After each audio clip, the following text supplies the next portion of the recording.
Hello people, हाय, good morning. बहुत बहुत स्वागत आप सभी का 14 अप्रैल। प्यारे प्यारे करंट अफेयर्स। आइए शुरुआत करते हैं। 10 मिनट में 10 खबरें और बहुत प्यारी प्यारी खबरें हैं आज की। हमने आपसे सवाल पूछा था, पोषण अभियान बताइएगा किसने जो किसने लॉन्च किया था।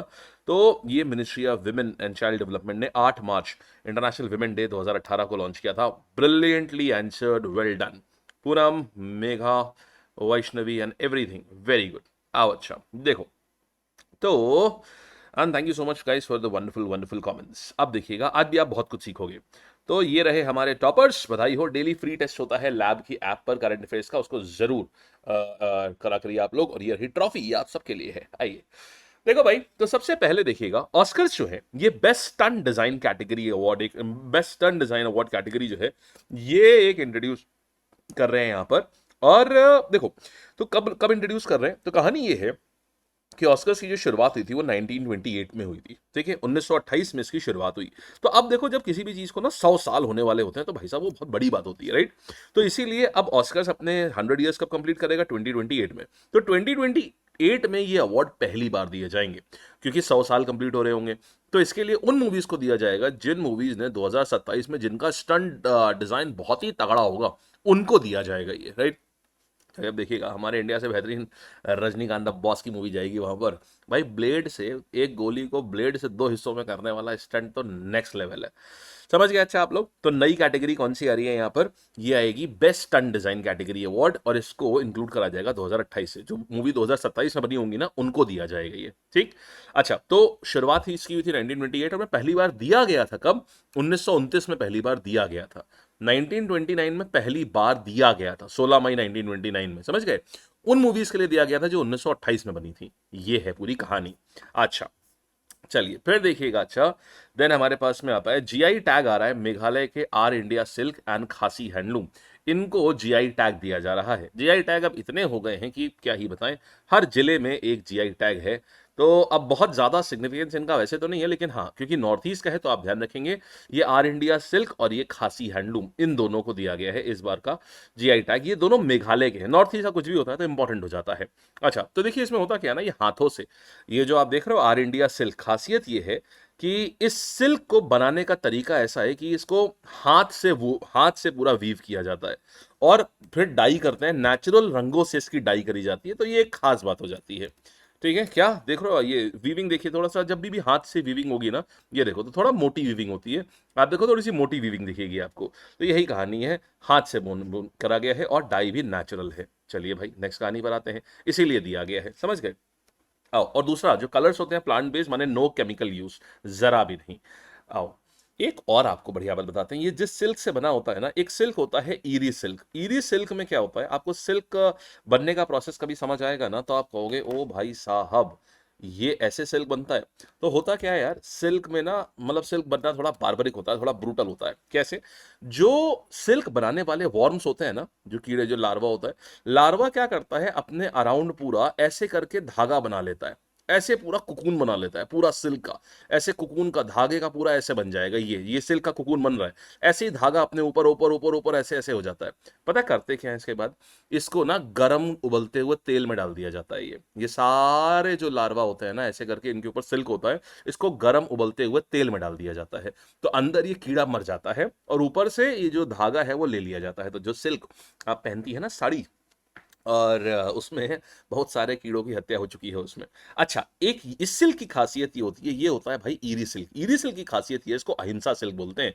इसमें होता ये है कि इस सिल्क में वॉयलेंट प्रोसेस से नहीं बनता। अहिंसा इसलिए बोलते हैं, नॉर्मल सिल्क बनाते वक्त जो कुकून है उसको उबाल देते हैं, जिसमें सिल्क वॉर्म मर जाता है। ईरी सिल्क में क्या करते हैं, सिल्क वॉर्म कुकून से निकल जाता है, और उसके बाद जब वो सिल्क वॉर्म होता है, जब कीड़ा जो होता है वो निकल जाता है, तब फिर कुकून को बॉईल किया जाता है, समझे। इसीलिए इसको अहिंसा सिल्क बोलते हैं, ईरी सिल्क होता है ये। चलिए, अच्छा आगे बढ़ते हैं। तो ये एनिमल फ्रेंडली होता है, क्रुएल्टी फ्री होता है, इकोलॉजिकली कॉन्शियस होता है, इसलिए लोगों को ये ज्यादा पसंद आता है, अहिंसा सिल्क जो होता है। ठीक है, अगली बार जब बोलना ना, पूछना कि भैया ये कौन सा सिल्क है, क्या अहिंसा सिल्क है, वो आपको एक बार देखेगा जरूर दुकानदार। इनको बड़ी नॉलेज है भाई साहब। चलिए, देख लिया आपने, फिर देखिएगा। अच्छा, तो ये मेघालय का है। फिर देखो, यूपी पुलिस पोर्टल ने स्कॉच अवार्ड रिसीव किया हुआ है। अब यार, ये स्कॉच अवार्ड क्या होता है। देखिए, स्कॉच अवार्ड का अर्थ है, इस अवार्ड को बनाया गया था कि इसलिए, अगर मान लीजिए कोई सरकारी 2003 में स्कॉच ग्रुप है एक, तो स्कॉच ग्रुप ने क्या किया था, अगर कोई गवर्नमेंट पोर्टल है जो बहुत ही बेहतरीन लेवल पे काम करता है, या मान लीजिए कोई इंसान है जिसने गवर्नमेंट प्रोसेसेस को बहुत अच्छा कर दिया है, तो उसके लिए ये अवार्ड दिया जाता था। समझ गए? तो अभी हाल ही में क्या हुआ, ये यूपी पुलिस का एक ऑनलाइन पोर्टल है। वो ऑनलाइन पोर्टल क्या करता है, अगर मान लीजिए कोई बड़ा क्राइम हुआ, बड़ा क्राइम का मतलब क्या होता है, बड़े क्राइम का मतलब ये है, ध्यान से समझिएगा, बड़े क्राइम का मतलब है जैसे मान लीजिए कोई, जैसे रेप हो गया मान लीजिए, या मान लीजिए पॉक्सो का क्राइम हो गया। पॉक्सो समझते हैं आप? अगर मान लीजिए 18 वर्ष से कम किसी बच्चे के अगेंस्ट कोई सेक्सुअल ऑफेंस होता है, तो ये पॉक्सो क्राइम, मतलब prevention of child against sexual offence, ये पॉक्सो है। पॉक्सो में खासियत ये होती है, पॉक्सो में बेल नहीं मिलती है। मतलब आपको अगर अरेस्ट करा गया ना, तो फिर आप अरेस्ट हो गए तो हो गए, फिर आपको बेल पे छोड़ा नहीं जा सकता आपको।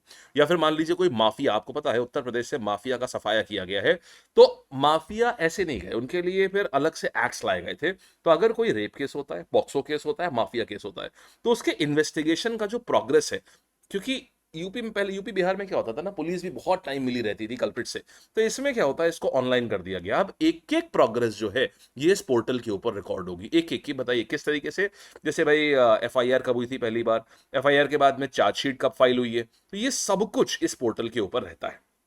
समझ गए आप?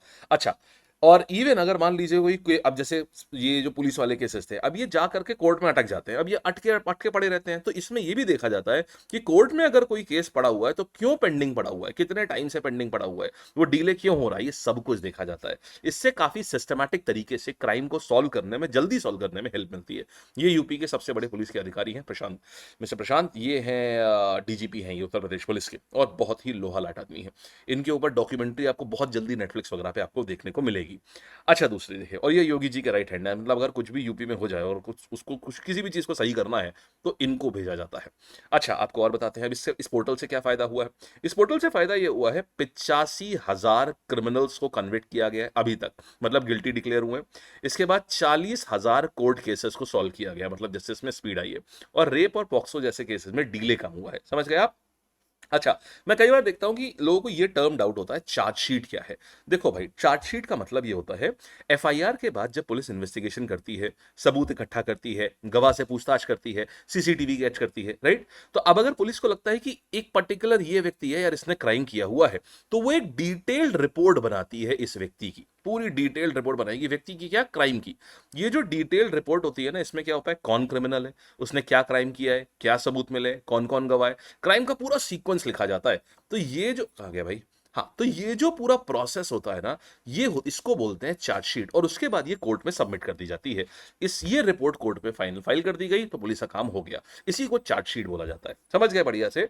चलिए, अब जैसे मान लीजिए for example, if it is a rape case, मान लीजिए एग्जांपल देता हूं, तो मेडिकल रिपोर्ट हो गया, मेडिकल रिपोर्ट होगा, फिर विक्टिम का स्टेटमेंट होगा, फिर डीएनए रिपोर्ट होगी, सीसीटीवी फुटेजेस होंगी, इन सबको कलेक्ट करके जो कोर्ट में फाइल करी गई, इसको बोलते हैं चार्जशीट फाइल करना। ठीक। अच्छा, चार्जशीट के बाद क्या होता है, अब कोर्ट जो है वो चार्जशीट को पढ़ती है पूरा, फिर कोर्ट डिसाइड करता है कि ये ट्रायल स्टार्ट होगा या नहीं स्टार्ट होगा। अगर चार्जशीट स्ट्रांग है तो केस फास्ट फॉरवर्ड होता है और क्रिमिनल को पनिशमेंट मिलती है।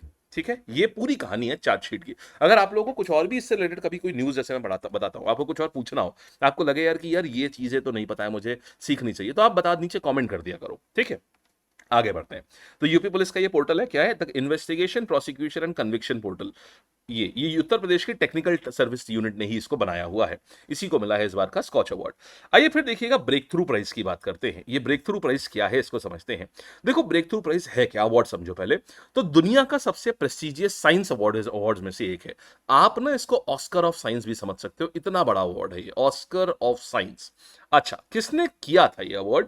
देखिए, ये अवार्ड पहले तो कितनी कैटेगरी में दिया जाता है ये समझो। ये अवार्ड हम देते हैं फिजिक्स में, ये अवार्ड दिया जाता है फिजिक्स में, लाइफ साइंसेज में। लाइफ साइंसेज का मतलब होता है ऐसे साइंसेज जो बिल्कुल ही आपके जीवन को इंपैक्ट करते हैं डायरेक्टली, वो, और मैथमेटिक्स।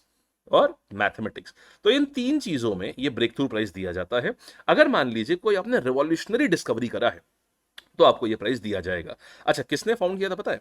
2013 में इस प्राइज की शुरुआत करी गई थी और किसने करी थी?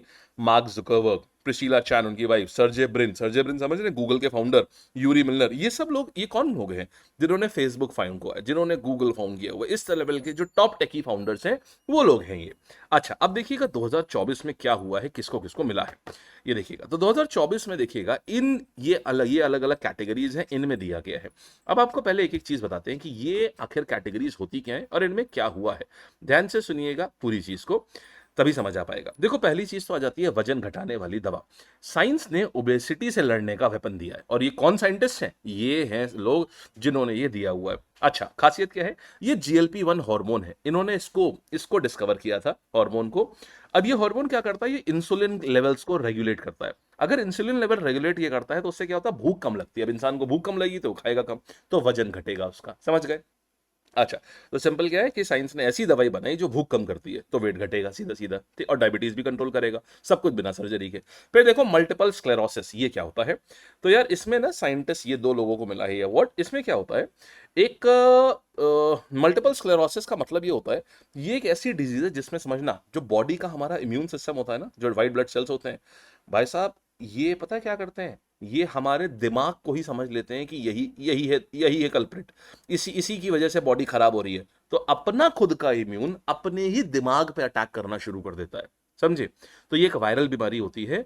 इसको, इससे लड़ने के लिए इन्होंने, मतलब बेसिकली देखो, इसको खत्म तो नहीं कर सकते, तो इन्होंने मल्टीपल स्क्लेरोसिस का प्रोग्रेस को एक्सट्रीमली स्लो कर देता है, जिससे इंसान की लाइफ बढ़ जाती है। ये करा, सोचो ऐसी दवाई, मतलब जो बॉडी ये समझ ले कि उसका दिमाग ही फॉरेन पार्टिकल है और उसी से नुकसान हो रहा है, और डैमेज करना शुरू कर देगी। फिर देखो जीन एडिटिंग आया।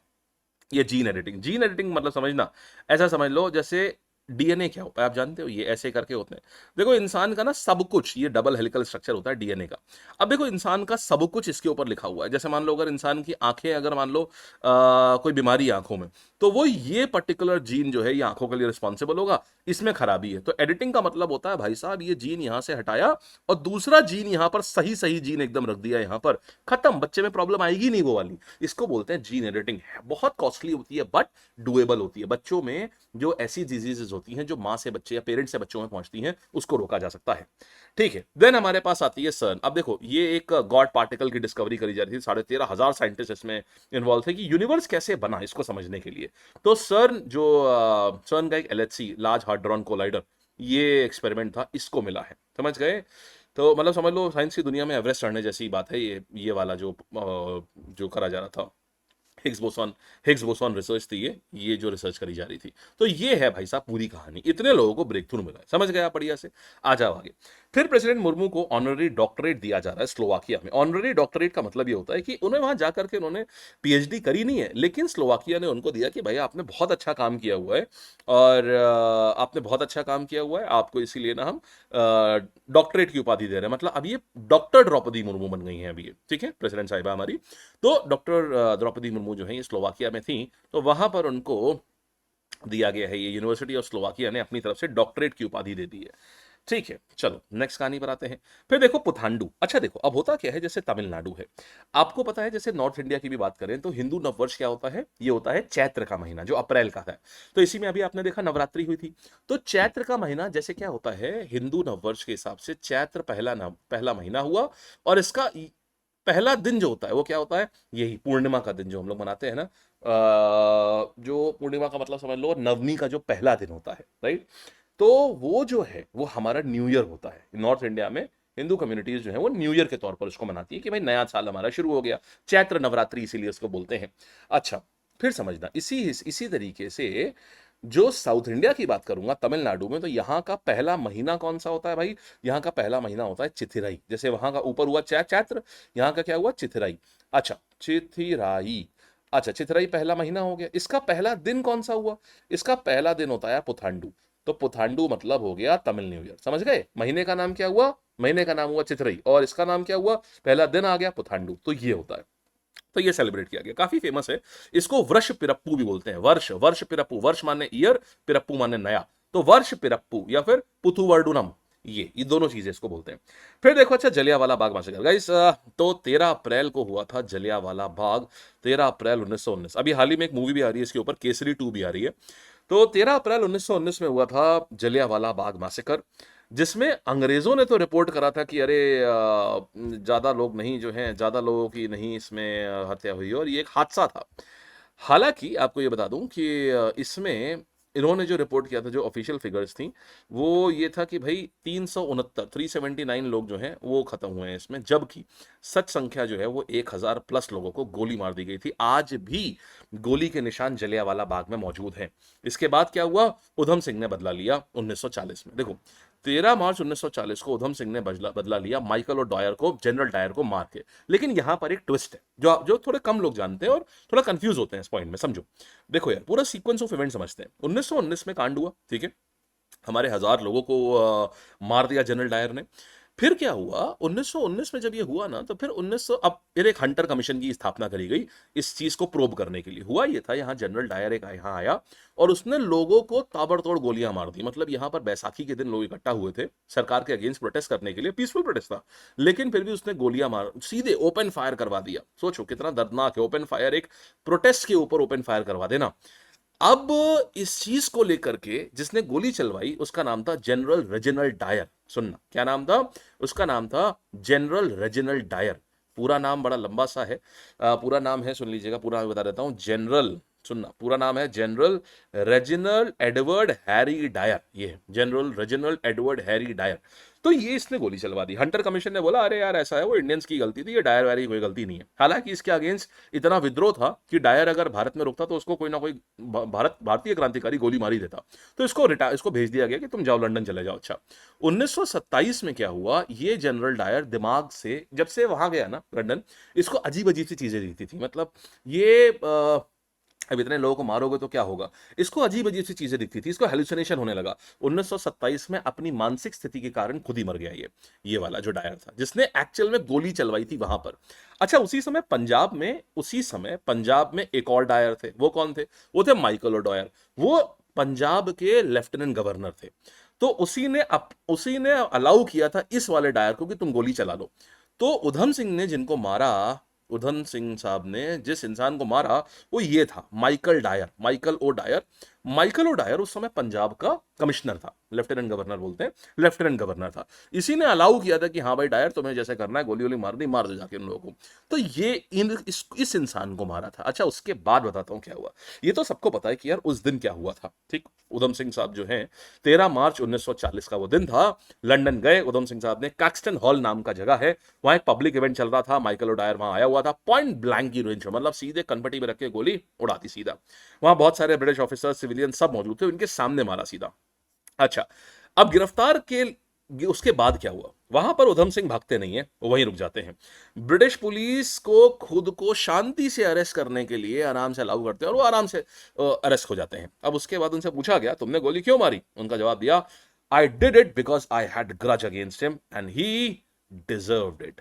कितना सुंदर जवाब, कोई बिल्कुल लड़खड़ाए नहीं, ही डिजर्व्ड इट। अच्छा, फिर कोर्ट केस हुआ। अब यहां पर एक बड़ी इंटरेस्टिंग बात बताते हैं आपको।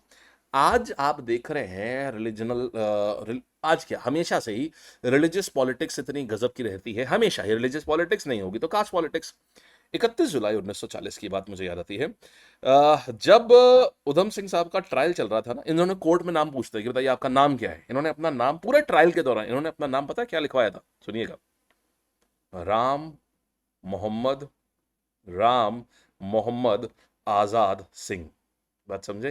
तो उधम सिंह साहब ने अपना नाम ये लिखवाया था, राम मोहम्मद आजाद सिंह, यानी हिंदू मुस्लिम और सिख की यूनिटी का मैसेज देते हुए इन्होंने ये पूरा ट्रायल इस नाम पे हुआ है इनका, उधम सिंह साहब का। फिर खैर 31 जुलाई 1940 को इन्होंने लंदन के पेंटनविल जेल में ही इनको फांसी दे दी गई। ये है पूरी यार। अब सोचो, देयर आर द पीपल जिन्होंने इस चीज के लिए, उन्होंने उस चीज के लिए इन्होंने अपनी अपनी सब लोगों ने अपनी जान दी, शहीद हुए। And today we are fighting again on the names of religions और on the names of caste and what not. खैर, सीखने वाली बात है, अभी भी सीख गए तो भी बहुत अच्छी बात है। आइए आगे बढ़ते हैं। तो ये थी पूरी कहानी दोस्त। आइए सवाल जवाब करते हैं, ठीक है? सवाल जवाब पे आते हैं हम लोग। यहाँ पर देखिएगा, हाल ही में ऑस्कर अकेडमी ने नया अवार्ड अनाउंस करे। क्या है अवार्ड? ये आ जाएगा स्टंट डिजाइन का। फिर रिसेंटली सेंट्रल गवर्नमेंट ने जीआई टैग दिया, किसको दिया है? इसको दिया है, खासी हैंडलूम और इंडिया सिल्क। फिर बात करेंगे यूपी पुलिस को कौन सा अवार्ड मिला है। हाल ही में investigation, prosecution and conviction portal को दिया गया है स्कॉच अवार्ड। फिर देखेंगे प्रेसिडेंट द्रौपदी मुर्मू को कहाँ से यूनिवर्सिटी ऑफ विच कंट्री ने डॉक्टरेट दी है, स्लोवाकिया ने। फिर बात करेंगे ब्रेक थ्रू प्राइज किस नाम से और जाना जाता है, इसको ऑस्कर ऑफ साइंस के नाम से जानते हैं। फिर जलियांवाला बाग मैसेकर कब हुआ था, 13 अप्रैल 1919 अमृतसर में। फिर माइकल ओडायर 13 मार्च 1940 को किसने मारा, तो उधम सिंह साहब ने मारा। And that's it. तो ये थी पूरी कहानी गाइस, मस्त लगा, मजा आया। ठीक है, चलो अब मिलेंगे हम लोग। और कैसा लगा आपको, और कुछ भी अगर और भी जानना हो ना तो नीचे कमेंट कर दिया करो, ठीक है।